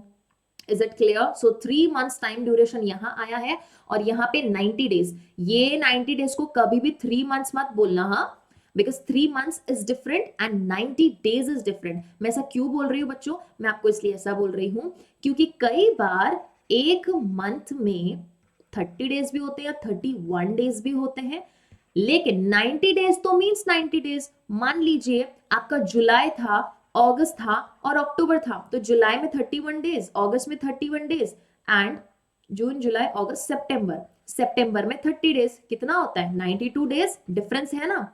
So always remember this thing, जहां मंथ दिया है वहां मंथ, और जहां पे डेज दिया है वहां पे डेज। अगर 30 days means 30 days, that doesn't mean 1 month, क्योंकि हो सकता है किसी मंथ में 31 डेज हो, तो 1 मंथ हुआ तो उस पूरे मंथ का हम 31 डेज को कैलकुलेट करेंगे। Okay, moving on to another section, that is section number 6 में दिया है procedure as well as jurisdiction. क्या प्रोसीजर फॉलो करनी है यहाँ पे, या पूरे प्रोसीजर के दौरान, या जो पूरी प्रोसीडिंग होगी आपके मेंटेनेंस की एप्लीकेशन को लेकर, उस टाइम में क्या क्या चीजें हैं जो हमें ध्यान रखनी है, या क्या क्या चीजें हैं जो ट्रिब्यूनल करेगा। क्या स्टूडेंट्स? ट्रिब्यूनल करेगा। Okay, first is under, sorry, first jurisdiction दे रखा है 6(1) में, आपको ज्यूरिसडिक्शन दे रखा है। Who will have the jurisdiction against such, या ज्यूरिसडिक्शन कहां फाइल होगा, ज्यूरिसडिक्शन कहां रहेगा? जहां पे वो चाइल्ड या रिलेटिव जिस डिस्ट्रिक्ट में रहता है, कौन रहता है? ही मीन्स दैट एप्लीकेंट रिसाइड्स और लास्ट रिसाइडेड, और वेयर द चाइल्ड और resident resides, not resident, relative resides. अच्छे से सुनेंगे सारे स्टूडेंट्स। ज्यूरिसडिक्शन कहां पे बैठेगा इस एप्लीकेशन को डील करने का? वहां पे रहेगा, उस डिस्ट्रिक्ट में रहेगा जहां पर या तो चाइल्ड या रिलेटिव रिसाइड करते हैं। ठीक है, ज्यूरिसडिक्शन किस लिए? जहां हमने किसके अगेंस्ट एप्लीकेशन दिया? चाइल्ड या रिलेटिव के अगेंस्ट। तो उस डिस्ट्रिक्ट में ज्यूरिसडिक्शन रहेगा जहां पर या तो चाइल्ड या रिलेटिव रह रहा है, या फिर जहां पे वो एप्लीकेंट पहले रहा था या अभी रह रहा है। Clear? So this is related to your jurisdiction point. Next is 6(2) says issue process. Issue process means what? Summon, that is appearance. Okay, for the presence of child या relative. कोर्ट में आ जाइए, I mean ट्रिब्यूनल में आ जाइए, हाजिर हो जाइए. There is a difference between tribunal and court. Okay. Second is 6(3) which says what will be the power of a tribunal. एक tribunal के पास कौन कौन सी पावर होने वाली है? उसके पास वो सारी पावर्स होने वाली है जो कि जुडिशियल मैजिस्ट्रेट फर्स्ट क्लास के पास होगी अंडर CRPC. तो जब भी वो ऐसा अटेंडेंस सर्व करने के लिए समन जारी कर रहा है, तो समन के वक्त एक CRPC में जुडिशियल मैजिस्ट्रेट फर्स्ट क्लास को क्या क्या पावर्स है? वो सारी पावर्स हमारे ट्रिब्यूनल के पास है। एंड एविडेंस रिकॉर्डिंग की बात आएगी 6(4) में, तो उससे रिलेटेड क्या प्रोसीजर दिया गया कि वो रिकॉर्डिंग हमेशा किसके प्रेजेंस में होगी? उस चाइल्ड या रिलेटिव के प्रेजेंस में होगी जिसके अगेंस्ट एप्लीकेशन फाइल की गई है। मैनर क्या होगा एविडेंस रिकॉर्डिंग का? सेम वही मैनर जो कि समन केस में होता है, जो कि समन केस में होता है। समन केस कहां दिया है स्टूडेंट्स हमको? Section number 251 to 259 of CrPC. और यहां पे मान लीजिए हमने समन किया, हमने सर्विस ऑफ समन किया, बट द चाइल्ड और the relative haven't come to the court और willfully avoiding or neglecting the summon or not coming to the court even after asking, then in that case tribunal ex parte decision दे सकता है। ex parte decision यहाँ पे दिया जा सकता है, एक तरफा decision दिया जाएगा, that is without hearing the other party. Fourth point is that if children or your relatives are residing outside India, अगर वो ही फॉरेन कंट्री में रह रहे हैं, देन इन दैट केस हम समन किसको सर्व करेंगे? हम समन सर्व करेंगे उस अथॉरिटी को which has been notified by your central government. Central government ने, जब हम समन्स की बात करते हैं हमारे सेक्शन नंबर 61 के जो प्रोविजंस अगर आप देखोगे सीआरपीसी में, तो वहां में कई बार प्रोविजंस देखने को मिलता है कि आउटसाइड इंडिया होगा तो किसको दोगे आप? तो central government has already notified the authority, directly वहां पे जाएगा, they are going to serve to the concern district या कंसर्न जो भी आपके उस कंट्री में प्लेस है, वहां के मैजिस्ट्रेट को वो लोग यहां से समन्स का तालीम कर देंगे। ओके, तामील कर देंगे। ओके, नाउ नेक्स्ट 6 का 6 क्या कहता है? कंसीलिएशन। ये प्रोविजन हमारे सीआरपीसी में स्टूडेंट्स नहीं है। कंसीलिएशन, बिफोर हियरिंग कंसीलिएशन होगी, बिफोर हियरिंग कंसीलिएशन होगी किसके द्वारा? कंसीलिएशन ऑफिसर के द्वारा। और ये कंसीलिएशन ऑफिसर कंसीलिएशन होने के बाद वेदर उस कंसीलिएशन में उनका सेटलमेंट हो गया है या नहीं हुआ है, इसकी रिपोर्ट सबमिट करने वाला है ट्रिब्यूनल को with in 1 month. With in 1 month में कंसीलिएशन की रिपोर्ट ट्रिब्यूनल को दे दीजिए। सो this is your section number 6। अब सेक्शन नंबर 7 को हमने यहां कवर नहीं किया है क्योंकि सेक्शन नंबर 6-7 किससे डील करता है स्टूडेंट्स? आपके constitution of your tribunal, maintenance tribunal. तो सेक्शन नंबर 7 को हम यहां नहीं पढ़ के यहां पढ़ेंगे। ये देखिए, ये तो सेक्शन नंबर 7 का मेंटेनेंस ट्रिब्यूनल, सेक्शन नंबर 15 का appellate maintenance tribunal and section number 18 में मेंटेनेंस ऑफिसर। इन सबको एक साथ पढ़ेंगे, लेकिन सबसे पहले हम ये पढ़ेंगे कि जब इंक्वायरी हो रही है तो समरी प्रोसीजर अपनाना है। क्या अपनाना है? ध्यान रखना, इंक्वायरी के वक्त summary procedure and evidence recording के वक्त समन केस की तरह एविडेंस रिकॉर्ड होगा। Is it clear? Evidence recording, summon procedure. और अगर हम बात करें इंक्वायरी की तो समरी प्रोसीडिंग। इट सेज कि ट्रिब्यूनल कौन सी प्रोसीजर फॉलो करेगा? समरी प्रोसीजर फॉलो करेगा। और कहां दे रखा है? 262 265 ऑफ सीआरपीसी। अच्छा, यहां लिखा है। ओके, ट्रिब्यूनल के पास पावर क्या है जब वो इंक्वायरी कंडक्ट कर रहा है? तो उसके पास सिविल कोड का सारा पावर है। सिविल कोड का पावर है मतलब for what all purpose? For taking the evidence on oath, for enforcing the attendance of your persons like children or relatives or witnesses, compelling the discovery or the production of the document or any object. They can compel or they can ask the person to produce any document into the court. Next point, जो tribunal बोला है हमने, है ना, यहाँ पे जो हमने ट्रिब्यूनल बोला है will be deemed to be a civil code for the purpose of section 195 of CRPC and chapter number 26 of CRPC. जब हम एडमिनिस्ट्रेटिव ट्रिब्यूनल्स या एडमिनिस्ट्रेटिव ऑफिसर्स के बारे में बात करते हैं तो उनसे रिलेटेड ये प्रोसीजर जो भी हमारे सीआरपीसी में होगा उसके हिसाब से यहाँ पे ट्रिब्यूनल को सिविल कोर्ट का दर्जा दिया गया है। जैसे हमने पॉक्सो में पढ़ा था ना students, that special court for POCSO will be deemed और is deemed to be a court of session. In fact court of session को ही क्या करते हैं, वहां पे एक पॉक्सो कोर्ट बोल देते हैं, या फिर एक स्पेशल पब्लिक प्रोसिक्यूटर को ही हम पब्लिक प्रोसिक्यूटर मानते for the purpose of your CrPC. वैसे के वैसे यहाँ पे बोला है that the tribunal is deemed to be a civil court for the purpose of this act.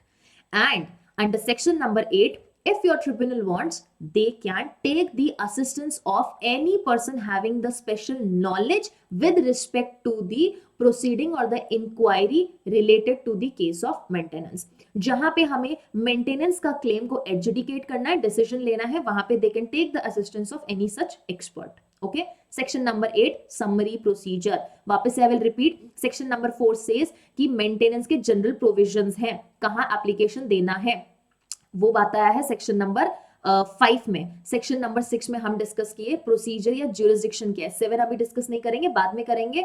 8 में बोला कि आपको समरी प्रोसीजर अपनाना है। अब आएंगे हम मेंटेनेंस से रिलेटेड 6 सेक्शंस के साथ। यहाँ पे ये 6 सेक्शंस मेंशन कर रखे हैं स्टूडेंट्स, और ये 6 सेक्शंस आपको 6 अलग अलग चीजों के बारे में बता रहा है। सेक्शन नंबर 9 ने बोला ऑर्डर कौन पास करेगा? ऑर्डर हमारा ट्रिब्यूनल पास करेगा। किसके अगेंस्ट पास करेगा? जिसके अगेंस्ट हमने क्लेम मांगा है। और क्लेम किसके अगेंस्ट मांगते हैं? Children and relative. Monthly basis पे ऐसा मंथली बेसिस पे मेंटेनेंस देने का ऑर्डर। सो आपका पेमेंट कैसे रहेगा? मंथली रहेगा। Maximum maintenance limit 10,000 rupees per month. लिख लीजिएगा, बिकॉज अभी हम एमसीक्यू सॉल्व करेंगे और वहां पे ये सवाल आएगा। ओके। सेक्शन नंबर 10 सेज क्या मेंटेनेंस में ऑल्टरेशन हो सकता है? एक बार कोर्ट ने ऑर्डर दे दिया, answer is yes, alteration can be made, same जैसे हम सीआरपीसी में ऑल्टरेशन करते हैं। ओके हम पढ़ते हैं सेक्शन नंबर 126, 127, 128 एनफोर्समेंट कैसे होता है, यहां पर भी एनफोर्समेंट के बारे में है। सेक्शन 10 बोल रहा है alteration is possible if a proof of misrepresentation, mistake of fact or change in circumstance of any person is shown to the tribunal। कि ये जो भतीजे से हम मेंटेनेंस ले रहे थे ना, इसने झूठ बोला कि इसकी तनख्वाह सिर्फ 20,000 है, इसकी तो 50,000 है, इसकी तो 50,000 है। या फिर जो पेरेंट्स थे उनके सिचुएशन में कोई डिफरेंस आ गया है। जब मेंटेनेंस ग्रांट किया था तब ठीक थे, लेकिन मेंटेनेंस ग्रांट करने के 2-3 साल बाद उनको बहुत ज्यादा कोई बड़ी बीमारी हो गई, अब उनको ज्यादा पैसे लग रहे हैं। सो अलाउंस और the amount of the allowance can be changed as per your section number 10। Section number 11 says enforcement of the order. इस ऑर्डर का निष्पादन कहां करोगे या किसके द्वारा होगा? It says it can be done by any tribunal. ये वर्ड बहुत जरूरी है, they haven't used the word the tribunal who passes the order, ये वर्ड यूज नहीं किया गया है। इन्होंने बोला इस ऑर्डर का एनफोर्समेंट किसी भी ट्रिब्यूनल के द्वारा किया जा सकता है at any place. Maintenance under this act has the same effect under your chapter number 9 of CrPC. मतलब एक बार अगर मेंटेनेंस इस एक्ट में मिल गया, इसका वही इफेक्ट है जैसे कि आपको मेंटेनेंस 125 ऑफ सीआरपीसी में मिला, और जैसे 125 ऑफ सीआरपीसी में उसका एग्जीक्यूशन होता है, वैसे के वैसे इस एक्ट में इसका एग्जीक्यूशन होने वाला है।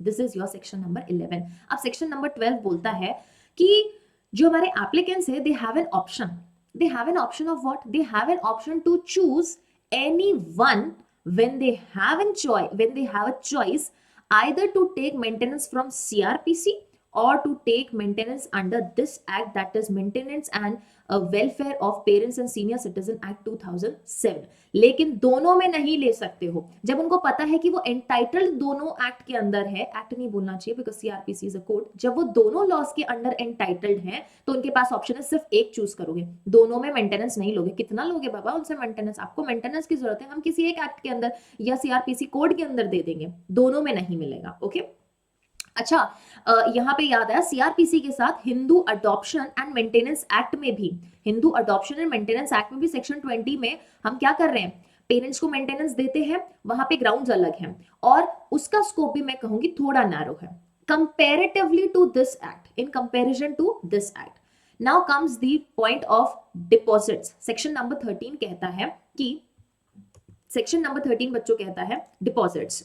I hope I'm clearly visible। मेरे पीछे do not worry if something is getting hidden behind me, do not worry, मैं इसको अच्छे से स्पेल कर दूंगी, अच्छे से प्रोनाउंस कर दूंगी, बोल दूंगी कि मैं क्या बोल रही हूँ। ओके, डिपॉजिट्स मतलब एक बार ऑर्डर निकल चुका है, then in how many days the respondent, that is your children or relatives, have to deposit the maintenance amount into the tribunal, that is within 30 days। 30 days के अंदर अंदर आप इसको डिपॉजिट कीजिए। And can court award interest also along with the maintenance. जब maintenance दे दिया है तो उसके बाद क्या कोर्ट यहाँ पे मेंटेनेंस के साथ इंटरेस्ट दे सकता है? Answer is yes. Section number 14 में मेंटेनेंस के साथ इंटरेस्ट भी दे सकता है कोर्ट। अब ये इंटरेस्ट कैसा होगा बच्चों? सिंपल इंटरेस्ट, याद रख लेना, simple interest. and this interest will not be less than 5% and will not be less than 8% or not more than 8%। okay, तो 5 to 8% के बीच ये सिंपल इंटरेस्ट रहने वाला है। और ये सिंपल इंटरेस्ट लगेगा कब से? From the date of application. ब्याज कब से लगेगा उस मेंटेनेंस पर? From the date of application, जिस दिन एप्लीकेशन लगाई थी मेंटेनेंस की उस दिन से 5 to 8% का इंटरेस्ट यहाँ पे ट्रिब्यूनल अवॉर्ड कर सकता है। So section number 9 order, section number 10 enforce or alteration, section number 11 enforcement, section number 12 option है choose anyone, section number 13 that deposits की बात करता है, section number 14 हम interest award कर सकते हैं। Okay, now we will move on to the tribunals। अच्छा, उससे पहले अपील की बात कर लेते क्योंकि ये भी मेंटेनेंस पूरा प्रोसीजर में ही आता है। मान लीजिए हमारे ट्रिब्यूनल ने ऐसा मेंटेनेंस ऑर्डर ग्रांट कर दिया, but the children or the parents or senior citizens are not happy with that decision, then in that case they can go for appeal by whom? Parents or senior citizen। कहां जाएंगे, कहां से? From the order of the tribunal, from the order of the tribunal. Order कौन से? अच्छा, सवाल आ सकता है कि कौन से सेक्शन में ऑर्डर पास हो रहा है। सेक्शन नंबर 9 में ऑर्डर पास हो रहा है, यहाँ पे सेक्शन नंबर 9 में ऑर्डर मिल रहा है और ग्रांट कहाँ हो रहा है? सेक्शन नंबर 9 में ग्रांट हो रहा है। ओके, टू होम अपील कहां जाएगी? एपेलेट ट्रिब्यूनल के पास जाएगी। अच्छा, कितने टाइम ड्यूरेशन में जाना है? With in 60 days. याद रखना, अभी तक हमने 3 ड्यूरेशन पढ़ लिए हैं। पहला हमने ड्यूरेशन क्या पढ़ा था? 90 डेज के अंदर डिस्पोज ऑफ कीजिए, सॉरी इंक्वायरी कितने दिन में खत्म होनी चाहिए? हमारी 90 डेज में। This is the point that we have this. Application को 90 डेज में फिनिश ऑफ करना होगा। एंड अगर हम इस मेंटेनेंस अमाउंट के लिए एप्लीकेशन फाइल की बात करें, अगर नॉन कंप्लायंस हुआ है तो वो 3 मंथ्स में होना चाहिए। कितने मंथ्स में होगा स्टूडेंट्स? वो 3 मंथ्स में होगा। और अब हमने पढ़ लिया है 60 डेज का पॉइंट कि अपील आपको 60 डेज में करनी है। From when? from the date of order, but court can extend the time to the reasonable time period जो उनको लगे if sufficient reasons are given कि क्यों person maintenance नहीं दे पाया। ओके, सॉरी, क्यों अपील फाइल नहीं कर पाया, क्यों अपील फाइल नहीं कर पाया। ये सेम हमने मेंटेनेंस के वक्त भी पढ़ा था कि if he gives the sufficient reason तो उसका टाइम और इलैबोरेट किया जा सकता है। if your child or relative के अगेंस्ट आपने ये अपील फाइल किया है, कहां पे? एपेलेट मेंटेनेंस ट्रिब्यूनल में, तब भी उससे कोई फर्क नहीं पड़ेगा। चिल्ड्रन और रिलेटिव, आप अभी अमाउंट पे करते रहिए, वो आप कंटिन्यू कीजिए। एपेलेट कोर्ट का क्या डिसीजन आएगा वो उसके डिसीजन पे रुकेंगे, लेकिन तब तक इट डजंट मीन कि अपील जब तक हमारी कोर्ट में है तब तक हम चिल्ड्रन या रिलेटिव को बोल देंगे कि अच्छा ठीक है आप मेंटेनेंस मत दीजिए। ऐसा कैसा? फिर यहाँ पे पेरेंट्स का क्या हाल होगा अगर बीच में 1 महीने भी मेंटेनेंस रुक गया? This is the reason this point becomes very important that while your appeal is pending और appeal is proceeded into the court, the children और the relative has to pay the maintenance. They have to keep continuing pay the maintenance. Procedure क्या रहेगा? Procedure देखो, पहले appeal file करेंगे, फिर notice जाएगा respondent के पास, रिस्पोंडेंट चाइल्ड और चिल्ड्रन और relatives. Then this appellate court can call for the records from the tribunal। appellate court वापस से सारा प्रोसीजर नहीं कंडक्ट करने वाला और सीधा ट्रिब्यूनल्स को बोलेगा please forward me the records जो आपने इंक्वायरी की थी, जो आपने एविडेंसेस लिए हैं, please give back to me. यहाँ पे after examination, once the appellate court have examined, उसके बाद या तो अपील को अलाउ करेंगे या रिजेक्ट कर देंगे। जो टाइम लिमिट है अपील डिस्पोज ऑफ करने की वो कितना है स्टूडेंट्स? 1 मंथ। 60 डेज के अंदर आप अपील फाइल करोगे और जिस दिन आपने अपील फाइल की है वो 1 महीने के अंदर अंदर डिस्पोज ऑफ हो जानी चाहिए। And the decision given by your appellate court is final, it is final, and whenever such order has been granted by your appellate maintenance tribunal, then the copy of such order will be given free of cost to the child or to both the parties, that is child, relative, parents or senior citizens। okay, section number 18। Ma'am 17 किधर गया बच्चों? 17 ना हमारा maintenance officer से deal करता है। किससे deal करता है? मेंटेनेंस ऑफिसर से डील करता है। उसको अभी हम पढ़ेंगे किसमें? अगले स्लाइड में पढ़ने वाले हैं। क्लियर है ये चीज? Okay okay, sorry, wait students, this is your section number 17। right to legal representative is given under your section number 17। okay, अब राइट टू लीगल रिप्रेजेंटेशन हमने पहले ही पढ़ लिया था कि इस एक्ट में जब हमने सीआरपीसी के साथ इसको डिफरेंशिएट किया था, हमने वहीं पर पढ़ लिया था that no party to the proceeding shall be represented by legal practitioner.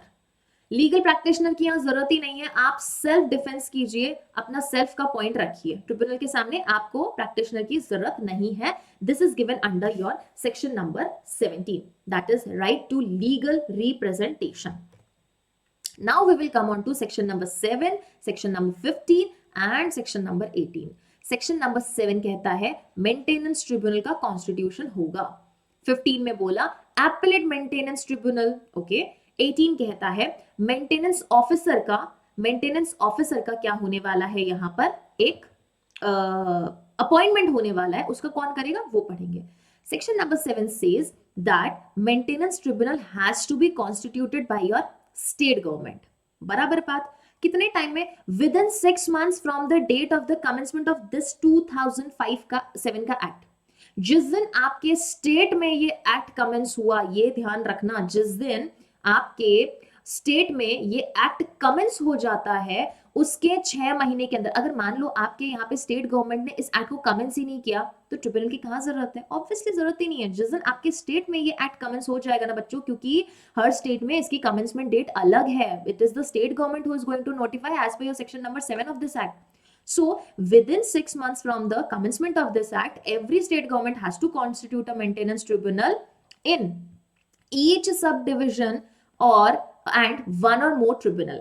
हर क्या सब डिविजन में वो या तो एक या एक से ज्यादा ट्रिब्यूनल यहाँ पे कॉन्स्टिट्यूट कर सकते हैं. बट मैम इसका प्रिसाइडिंग ऑफिसर कौन होगा? Presiding officer of a tribunal shall not be below the rank of sub divisional officer. SDO से नीचे कोई नहीं होगा. एसडीओ. ओके.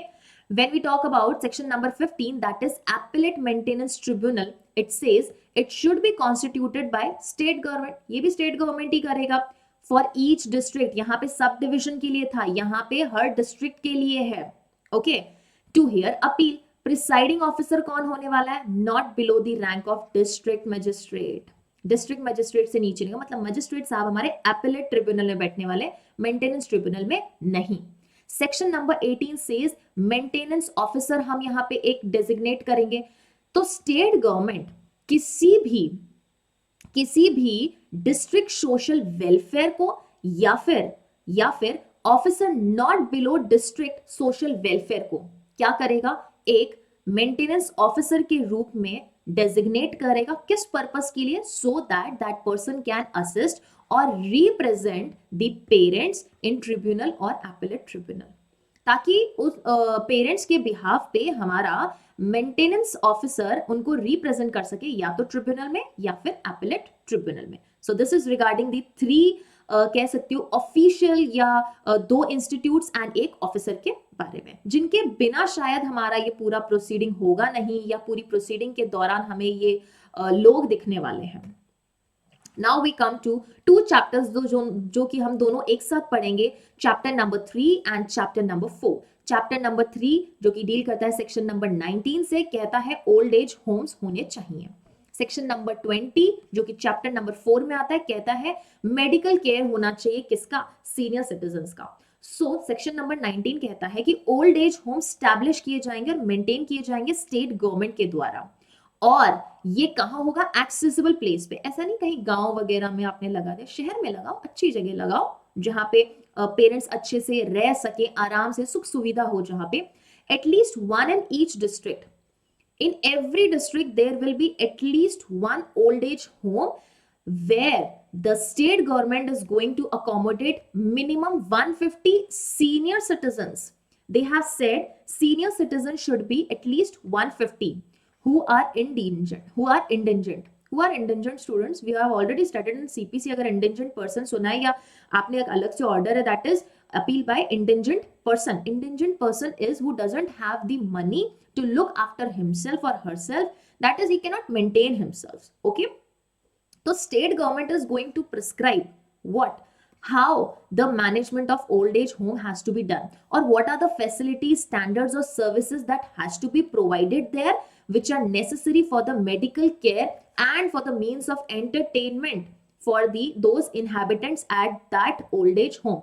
तो वहाँ old age home में जो वृद्धा आश्रम में लोग रह रहे हैं, उनके सुख सुविधा एंटरटेनमेंट का उनका क्या स्टैंडर्ड होना है वो सब कौन बंदोबस्त करेगा? State government. और वो प्रिस्क्राइब कौन करने वाला है? State government is going to prescribe.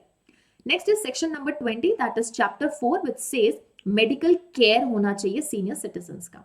उसके लिए स्टेप्स भी स्टेट गवर्नमेंट लेगा। Did I say central government over your students? If I said, I am sorry, it is your state government. Okay, I have said whenever ऐसा कुछ आपको लगे always follow what I have written. Okay, तो state government आपके old age home से related चीजें prescribe करेगा। वैसे ही स्टेट गवर्नमेंट यहाँ पे medical care of your senior citizen से रिलेटेड कुछ प्रोविजंस बताएंगे या कुछ पॉलिसीज निकालने वाले जो कि आपको हमारे स्टेट्स में दिखती है, जैसे beds for senior citizen in government hospital, थोड़ा उनको प्रायोरिटी देके रखना।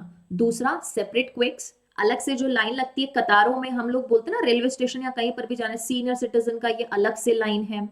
Third is treatment for chronic diseases, उनके जो एक एज के बाद जब वो आ जाते हैं तो उनके कुछ सीरियस बीमारियां हैं, उनका ट्रीटमेंट उनको इजीली एक्सेसिबल करवाया जाए। रिसर्च फॉर एल्डरली डिजीजेस, उनका रिसर्च किया जाए क्यों हो रही है और उसका जल्दी ट्रीटमेंट या प्रिवेंशन के लिए। Fifth is facility for geriatric patients in every district hospital. अब ये कौन से पेशेंट्स होते हैं स्टूडेंट्स? ये वो होते हैं जो कि ओल्ड एज की वजह से अक्सर उनको पूरी बॉडी में कहीं ना कहीं कुछ ना कुछ पेन होता रहता है, कुछ खास डिजीज है नहीं उनको, लेकिन हर बुजुर्ग या वृद्ध व्यक्ति को ऐसी कुछ ना कुछ बेसिक इश्यूज या बेसिक पेन बॉडी में होता है। तो ऐसे पेशेंट्स के लिए हम लोग फैसिलिटी दे हर डिस्ट्रिक्ट हॉस्पिटल्स में। Okay, now we will move on to protection of life and property of senior citizen. इनकी लाइफ प्रोटेक्ट करनी है हमें और इनकी प्रॉपर्टी प्रोटेक्ट करनी है। इससे रिलेटेड हमारे पास 3 सेक्शन है, that is section number 21 to 23। Section number 21 says that इस एक्ट के पब्लिसिटी या फिर अवेयरनेस फॉर सीनियर सिटीजन के लिए मेजर्स लेगा कौन?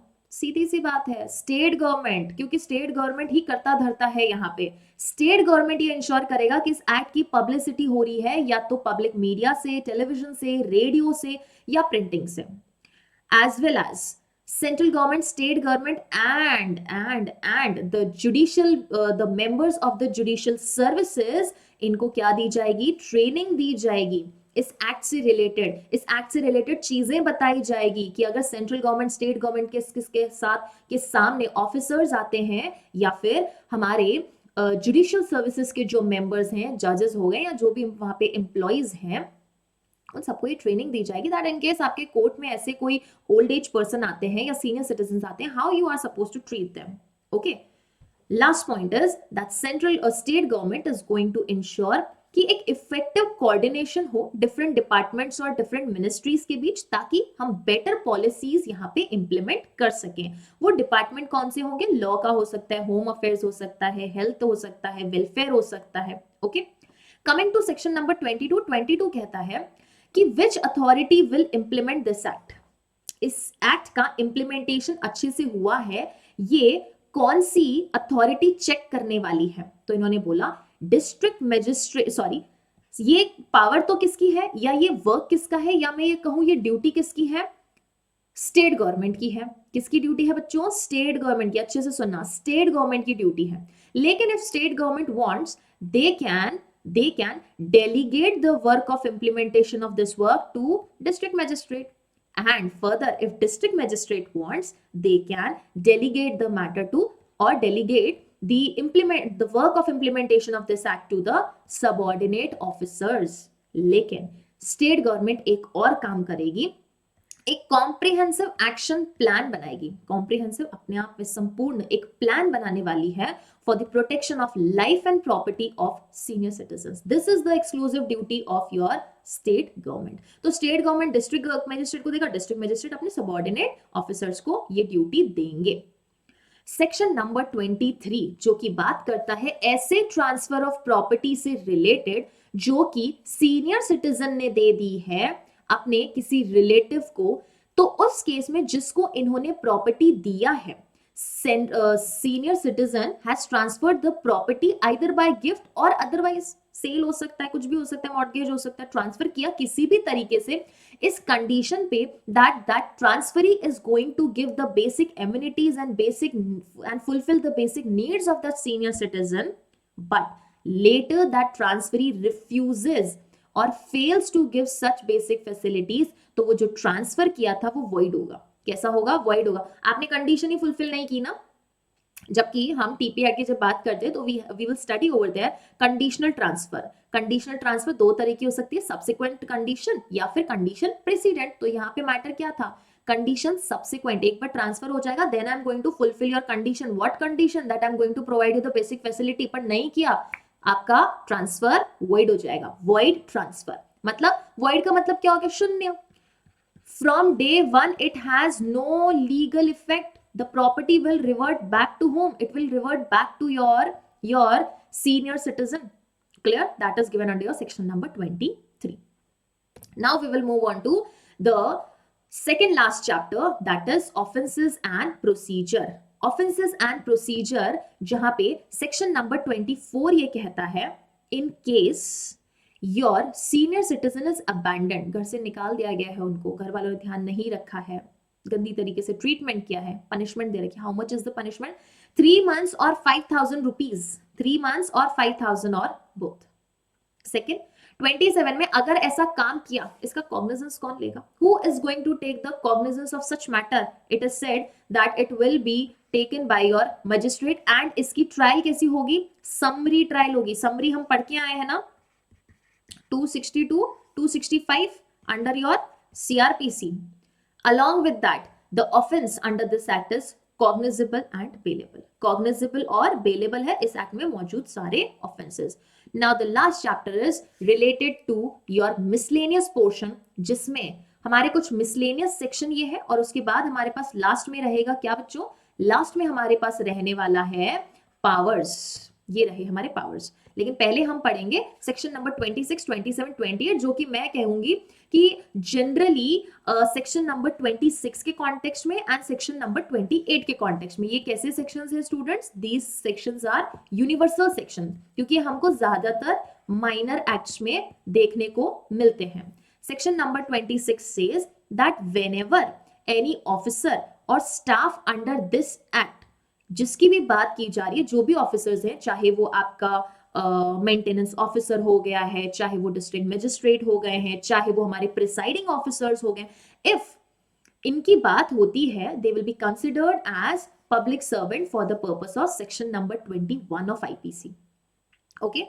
सेक्शन नंबर 27 ने साफ साफ बोल दिया किसी भी सिविल कोर्ट का यहाँ पे जुरिस्डिक्शन नहीं होने वाला है, भले ही हमने ट्रिब्यूनल को सिविल कोर्ट डीम किया है, भले ही हमने वहां पे हमने ट्रिब्यूनल को सिविल कोर्ट डीम किया है. उसका ये मतलब नहीं है कि कोई सिविल कोर्ट का इस एक्ट के पर्पस के लिए ज्यूरिसडिक्शन बैठेगा, नहीं बैठेगा.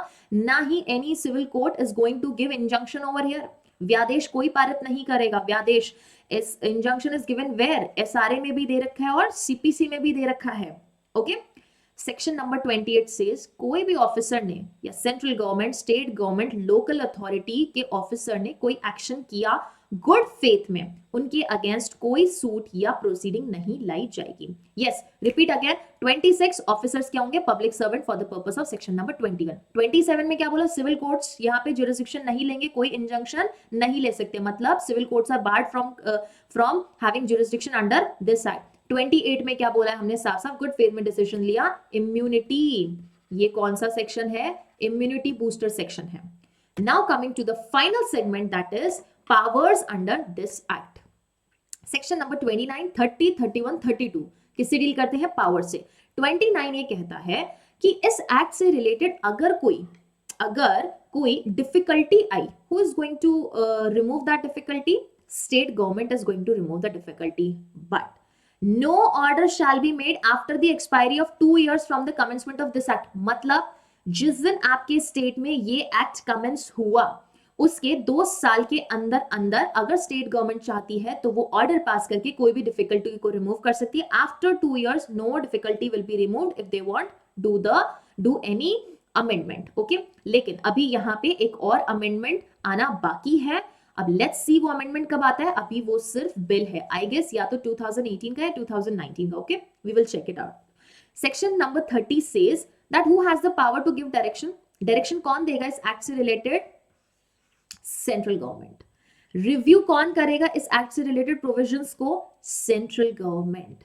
एंड जब वो रिव्यू होगा उसके अकॉर्डेंस में अगर state wants they have to make the changes. See here your central government is going to specify it that certain rules और रेगुलेशंस और the effect of the act आपके स्टेट्स में कैसे लेगा। ऐसा नहीं कि हमने यहाँ पे चेंज कर दिया और आपने अपने स्टेट में ऐसी कोई पॉलिसीज में कोई परिवर्तन ही नहीं किया है and they are inconsistent to this act. तो हमारे सेक्शन नंबर 3 ने साफ बोल दिया कि this act is going to have overriding effect on any other law.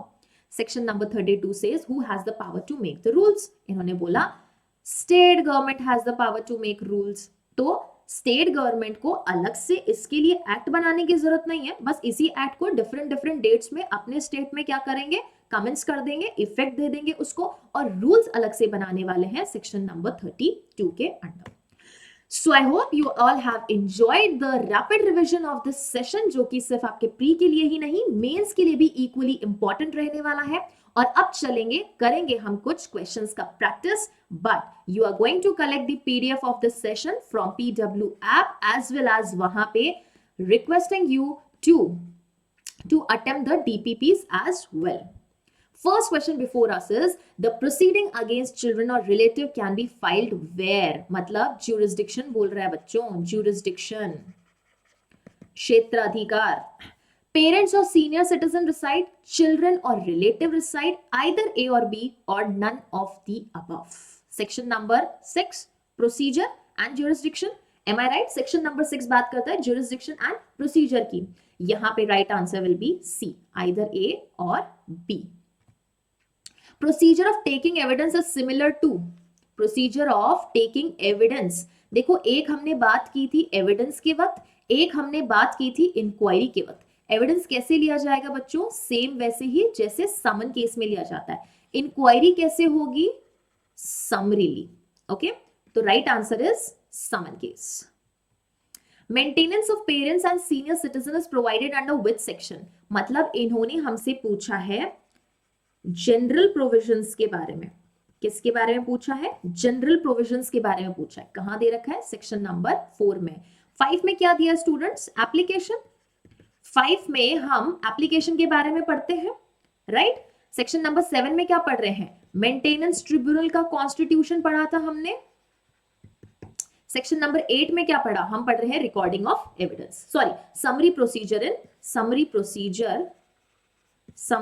Procedure, okay. Summary procedure किसमें, इंक्वायरी के वक्त, clear. Moving on to another question, parents include stepfather and stepmother, include है क्या parents की definition में, true false, partly true partly false, true. Stepfather, stepmother, biological father, biological mother, adoptive father and adoptive mother, सब include होंगे इसमें। And मुझे एक बात बताओ, पेरेंट्स ही नहीं, यहाँ पे हमारे कौन इंक्लूड होंगे, ग्रैंड पेरेंट्स भी इंक्लूड होंगे, जो कि इस एक्ट के पर्पस के लिए मेंटेनेंस ले सकते हैं। Who can make an application for maintenance, parents, senior citizens, any person और ऑर्गेनाइजेशन सो ऑथराइज्ड और all of the above. It is all of the above. There is one more person who can make an application, that is tribunal on its own knowledge, that is suo motu, खुद के knowledge पे, okay. When did Maintenance and Welfare of Parents Senior Citizen Act receive precedence assent? 29 December 2008, 29 December 2007, 29 July 2008 और 29 April? Right answer is 29 December 2008। Student comment section में बताएंगे UP में कब ये comments हुआ है, यूपी में कब कमेंट्स हुआ है, इज इट 25 सितंबर 2012, यस और नो, बताएंगे।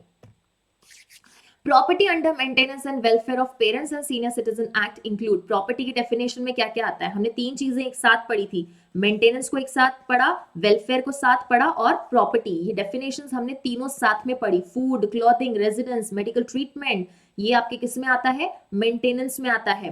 वेलफेयर में हमने और सारी चीजें पढ़ी थी, रिक्रिएशन वगैरह चीजें चाहिए होती है, बेसिक एम्यूनिटीज चाहिए होती है।